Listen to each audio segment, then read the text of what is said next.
He was not supposed to stay. That was the agreement. That was the only rule. And yet, on the coldest morning of that entire winter, Samuel Hayes stood in Evelyn Carter's kitchen, poured her a cup of coffee without being asked, set it quietly in front of her, and sat down like a man who had never once considered leaving. The whole valley would talk about what happened next, but none of them understood what it had cost these two people to get there. Evelyn Carter had buried her father on a Tuesday. The sky that morning was the color of old bone, pale, cold, and completely indifferent to the small group of people standing around a freshly dug grave in the frozen ground of Blackwater, Montana. She stood at the edge of that grave in her mother's old black coat, and she did not cry.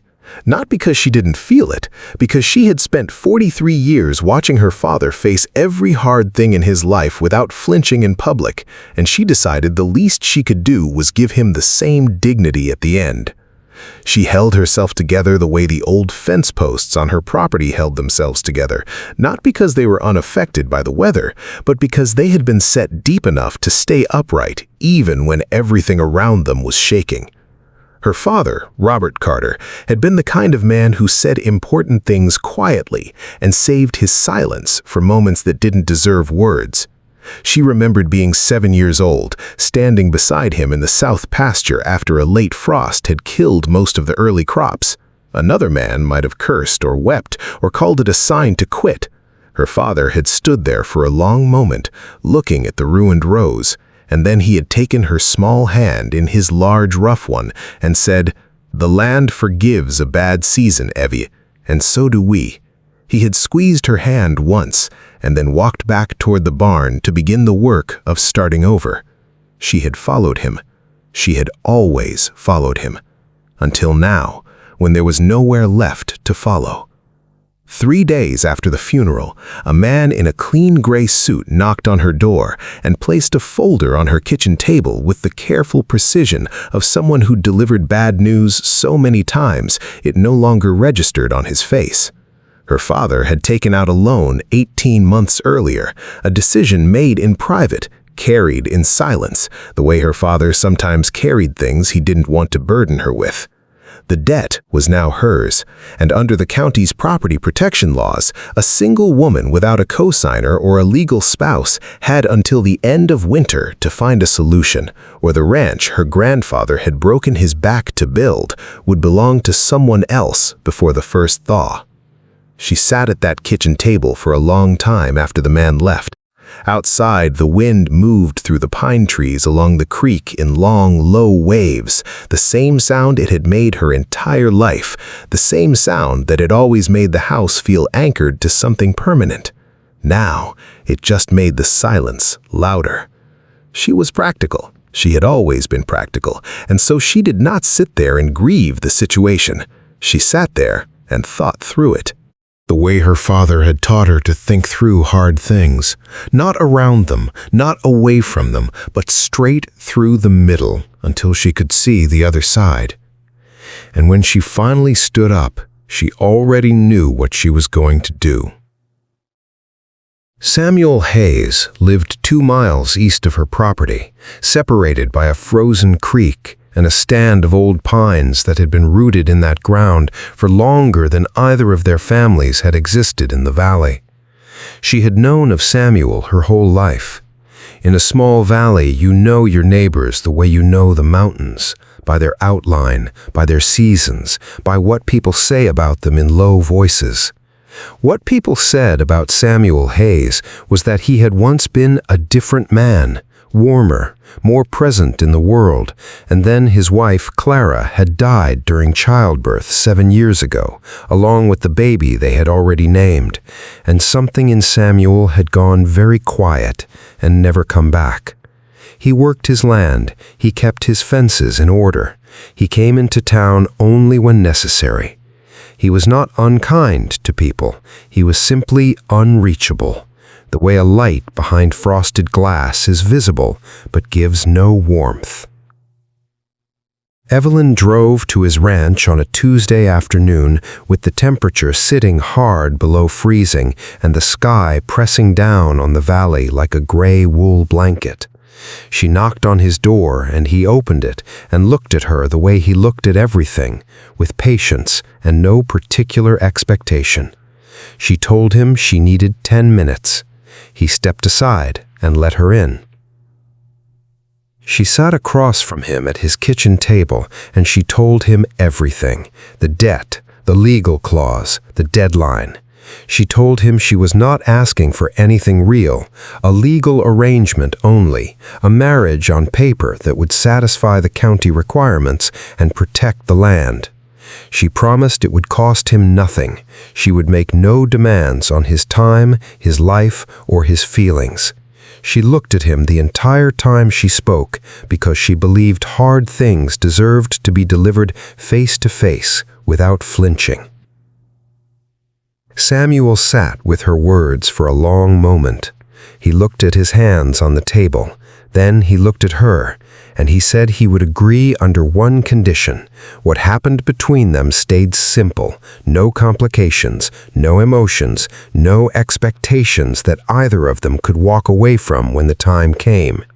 Evelyn said that was exactly what she wanted. He nodded. She nodded, and the agreement was made with less ceremony than a business transaction between strangers. They were married on a gray Friday morning at the county courthouse. Evelyn wore the same black coat from her father's funeral because it was the warmest thing she owned, and warmth was what the morning required. Samuel wore a clean flannel shirt and stood beside her at the clerk's window with his hands in his pockets. They signed their names on the required lines and walked back out into the cold together and shook hands in the parking lot. In a different life, that handshake might have been something to smile about. In this one, they simply walked to their separate trucks and drove back to their separate ranches and went on with the work of their separate lives. The first 3 weeks were as quiet as they had agreed. Samuel stayed on his property. Evelyn stayed on hers. The only evidence of the arrangement was a document in her dresser drawer and his name on a form at the county office. She told herself this was exactly what she had wanted. Clean, simple, no complications. But the house at night, which had always been quiet, had taken on a different quality of silence now. The kind of silence that has weight to it. The kind that presses against you in the dark and reminds you that no one in the world is currently thinking about whether you are all right. She noticed the change on a Wednesday morning in the 4th week. She came outside before sunrise to check on the horses and found that the broken section of fence along her south pasture, the section she had been meaning to repair for 2 weeks but hadn't had the time or the energy, had been fixed overnight. New wood, properly set, driven deep into the frozen ground. She stood there in the gray pre-dawn cold and looked at it for a long moment. Then she looked toward the tree line in the direction of Samuel's ranch. She said nothing. She did not drive over. She simply went about her morning. But that evening, she made a large pot of her father's beef stew, the recipe he had learned from her grandmother and written on a folded index card that she kept in the kitchen drawer, and she drove it over to Samuel's porch and left it there without knocking, because she understood instinctively that this was the language they were both comfortable with, not words, actions. The next morning, the empty pot was sitting clean on her front step before she was even awake. That was how it began. Through the rest of December, through the deep cold of early January, they built something between them without ever naming it. He fixed things on her property without mentioning it. She fed him without making it an occasion. He began leaving a light on his front window late at night, and she found herself looking for it before she went to bed. She started leaving her own porch light on in return, though she could not have said exactly when that started or what she meant by it, only that it felt necessary. They began sharing dinners once or twice a week. The conversation started practical: weather, cattle, road conditions, the price of feed. But one evening in early January, Samuel was standing at her kitchen wall looking at a photograph of her parents on their wedding day. Her mother in a simple white dress, her father in his only good suit, both of them laughing at something the camera had just missed. Samuel looked at that photograph for a long time, and then he said, quietly, without turning around, that Clara used to say a home wasn't built from wood and nails. It was built from the sounds inside it. The coffee in the morning, the screen door in summer, someone calling your name from the other room just to know you were there. He was quiet for a moment, and then he said that after she died, the house stopped making those sounds, that it stopped sounding like a home at all. That sometimes he would come inside after a long day of work and stand in the doorway and feel the silence come toward him like something with weight, and he would go back outside because the barn was easier to be in than the quiet. He said all of this to the photograph, not to her, like he was practicing saying it out loud for the first time. Evelyn sat very still. She let everything he had said stay in the air between them without rushing to fill it. And then she told him that after her father died, she had started talking out loud to empty rooms, not to anyone in particular, just talking about the weather, about the cattle, about whatever had happened that day, because the silence had become so complete that she needed to hear a human voice, even if that voice was only her own, just to feel like she still existed somewhere in the world. Samuel turned from the photograph and looked at her then, and something moved across his face that she hadn't seen there before, a kind of recognition, like a man who had been traveling a very long road in the dark and had just seen far ahead of him a light. Then Richard Boone arrived in Blackwater Valley. He came from the city in a black truck that had never seen a dirt road before it came to Montana, and within 2 weeks he had visited nearly every property owner in the valley with a smile and a number on a piece of paper. He came to Evelyn's door on a cold afternoon and sat at her table and told her she was a smart woman in a difficult situation, and that holding on to a struggling ranch out of sentiment was a choice, not a necessity. He said it gently, which made it worse than if he had been cruel about it, because cruelty she could push back against. Gentleness that was actually contempt required a different kind of strength to resist. After he left, she stood at the window and watched his clean black truck disappear, and she felt something she despised feeling: fear. Not of losing the ranch. Behind that fear was a deeper one, the thought that everyone she depended on eventually found a reason to go. Her mother when she was 12, her father 6 weeks ago, and Samuel, a man who had agreed to a temporary arrangement and had no obligation to her beyond a signature, would eventually calculate that she and her struggling land were more trouble than the simple arrangement had promised. She carried that fear alone for several days, the way she had always carried hard things, buried under work and forward motion.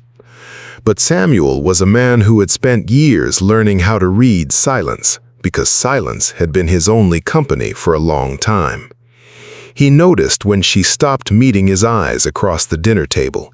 He noticed when her answers shortened and her hands stayed busy even when there was nothing that needed doing. One evening, he put down his coffee cup and looked at her steadily and said, "Tell me what's happened." Not as a question, as a door he was holding open. So she told him, all of it, Boone's visit and the offer, and the quiet underneath the offer that said she was alone and temporary and wouldn't last. And somewhere in the middle of saying it, her voice broke, not dramatically, just a small fracture, the way ice cracks in early spring, quietly, almost inaudibly, but signaling that something underneath has shifted. She stopped and pressed her lips together and looked down at the table. Samuel didn't offer her hollow comfort. He didn't say it would be fine or that she was being too hard on herself. He simply stayed there, present and steady, which was the rarest and most valuable thing one person could offer another. 3 days later, fire broke out along the south fence line. It came without warning on a dry, windy afternoon when the temperature had dropped and the brush along the pasture edge had gone brittle with cold. Evelyn saw the smoke from the kitchen window and was out the door before the thought had finished forming. She worked the fire line alone, moving hard through the freezing air, with smoke burning her eyes and heat coming in waves that felt wrong against the Montana cold. She told herself she could manage it. She had always managed. Managing alone was the one skill she had never failed to call on. She didn't hear Samuel's truck until it was already stopped in the yard. He came over the rise at a dead run, read the situation in one look, and went straight to work beside her without asking a single question or wasting a single motion. They worked the fire line together for the better part of an hour, beating it back from the barn, cutting the dry brush ahead of the flame, moving with the kind of wordless coordination that comes not from planning, but from two people who have learned to trust each other's instincts. When it was finally out, they stood at the edge of the blackened ground in the smoke and the cold, both of them breathing hard, covered in ash, the barn standing intact behind them. Evelyn's hands were shaking. She pressed them against her sides and tried to make them stop, and could not. And then everything she had been holding since her father's funeral, every morning she had talked to empty rooms, every fence she had fixed alone, every night she had looked for that light in Samuel's window like it was the only proof that another human being existed in the dark, it all came up through her at once, and she could not stop it this time. She put her hands over her face, and her shoulders came forward, and she cried in a way she had not cried since the night she had gotten the call about her father. Not politely, not quietly, the way grief actually sounds when it has been held in too long. Samuel stepped close. He gently reached out and took both of her shaking hands in his and held them, not tightly, not with urgency, just steadily, the way you hold something you don't want to drop. He waited until she looked up at him, and then he said it in the quiet, unhurried voice that never wasted words. "You don't have to survive everything alone anymore." She looked at him standing there in the ash and the cold and the fading smoke, and she believed him. That was the thing that undid her completely. After a lifetime of bracing for the moment when people would leave, she looked at this man and she believed him. Not because he had said the right words, because he had already been proving it for months in every repaired fence post and every empty pot returned clean to her doorstep and every light left burning in his window against the dark. 2 weeks later, Richard Boone made the mistake of coming back. He drove up to Evelyn's property on a bright, cold morning and knocked on her door with his clean smile and his piece of paper. When the door opened, Samuel Hayes was standing there. Not Evelyn, Samuel. He stood in the doorway with the full, unhurried stillness of a man who is exactly where he intends to be, and he looked at Richard Boone the way the mountains look at weather, like something that will pass without leaving a mark. He said very calmly that the Carter Ranch was not available, that it had never been available, that the woman who owned it came from people who had worked that ground for 3 generations, and that it would continue in that family for 3 generations more, and that Mr. Boone was welcome to take his offer back to wherever he had come from. Boone looked past Samuel's shoulder into the kitchen. He saw the 2 coffee cups on the table. He saw the coat hanging beside Evelyn's coat on the hook by the door. He looked at Samuel one more time, and then, without a word, he walked back to his clean black truck and drove out of Blackwater Valley and did not come back. The whole valley heard about it by evening. People talked about it for weeks, about how Samuel Hayes, the man who never involved himself in anything, had stood in that doorway like a wall and sent Richard Boone away without raising his voice.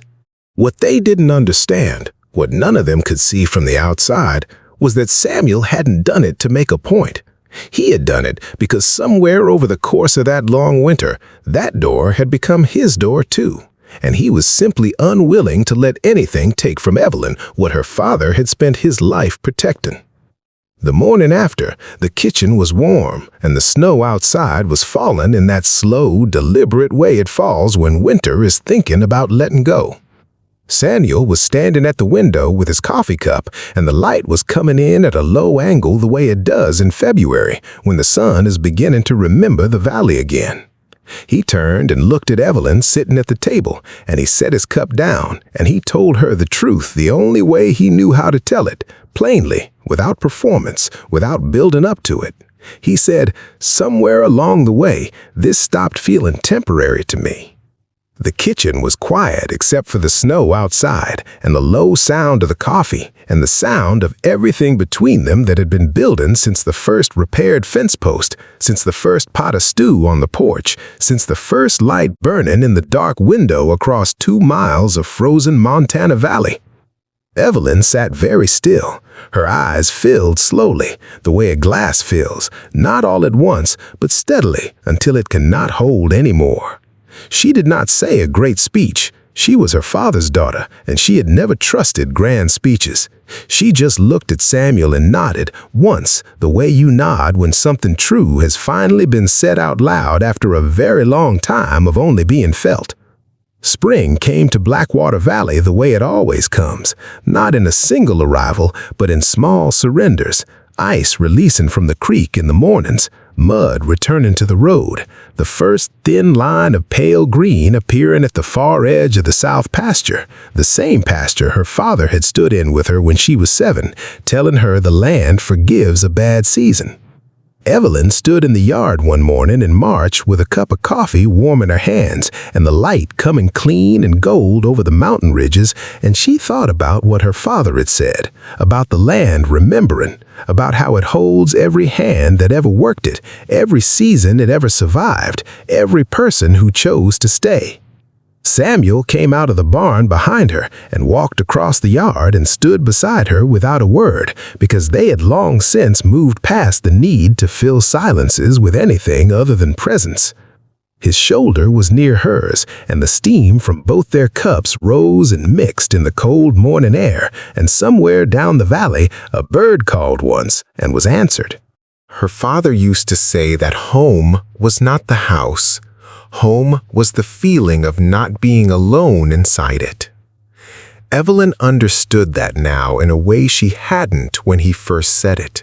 She understood it in the weight of Samuel's coat hanging beside hers on the hook by the door, in the sound of his boots on the porch steps in the morning before she was fully awake, in the porch light that burned every night now, not as a signal, not as a question, but simply because this was where they both were, and the light was left on for no one else.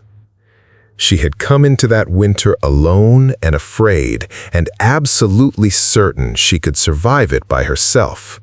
She had been right about the surviving. She had been wrong about what surviving was supposed to feel like.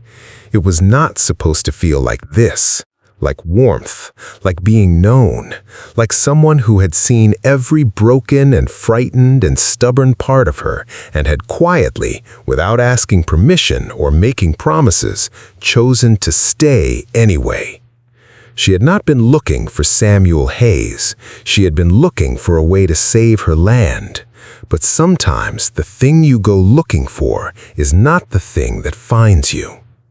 Sometimes love arrives the way spring arrives in Montana, not all at once, not with any announcement, but slowly and surely and with the absolute confidence of something that was always going to come. If this story found something in you that needed to be found, then you already know why you are here. Desert Heart exists for people who believe in quiet courage, in love that shows up without being asked, in the kind of strength that doesn't make headlines but holds whole families and whole lives together across decades. If that means something to you, please subscribe to Desert Heart right now. Click the bell so you never miss a story. Share this video with someone who needs to be reminded that the most important things in life don't arrive with noise. They arrive like snow, like morning light, like a coat hung beside yours on a hook by the door. We will see you in the next story, and we are glad you are here.